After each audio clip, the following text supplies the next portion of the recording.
Hi hello माझ्या मैत्रिणींनो, कशा आहेत सगळेजणी. तर आज करायचं आहे तूप आणि त्यासाठी मी घेऊन आली आहे हे रेडीमेड लोणी. आता ह्याला कडून मी तयार करणार आहे तूप, कारण की घरचं काही तूप मला करायला जमलं नाही. गेल्या वेळेस मम्मीने मला तिने बनवलेलं घरचं साजूक तूप दिलं, तर तेही आता संपलं आहे.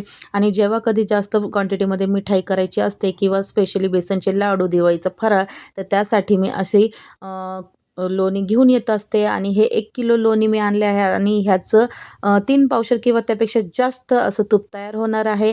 आता हे जेव्हा पण मी घेऊन येते ना, तर आल्या-आल्या लगेच करायला घेत नाही, कारण की मग ते खूप पिशवीला चिटकतं आणि वाया जातं. त्यासाठी काय करायचं, आल्या-आल्या आधी हे फ्रीझरमध्ये थोडा वेळ ठेवायचं आणि जेव्हा हे एकदम कडक झालेलं असेल, तेव्हा ती पिशवी कट करून हे पहा अख्खंचं अख्खं लोणी इथे निघालं आहे. म्हणजेच काय, काही वाया जात नाही आणि थोडंसं राहिलं असेल ते सुरीने खरडून वगैरे तुम्ही पिशवीवरून काढू शकता. म्हणजे हातालाही चिटकत नाही आणि पिशवीलाही वाया जात नाही.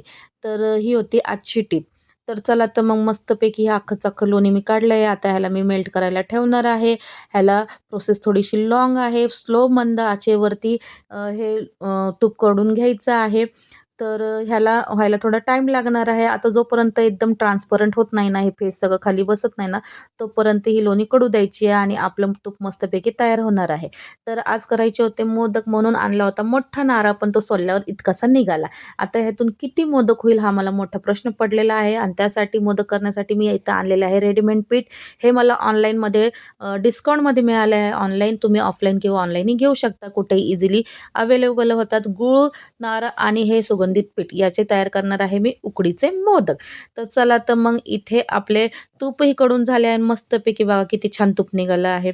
तर चला, तर मग लागूया मोदक करण्यासाठी. तर अच्छा छान मस्तपैकी उकड काढून मी इथे पीठ मळून घेतलं आहे आणि मऊ लुसलुशीत असे पीठ मळून घ्यायचे आहे.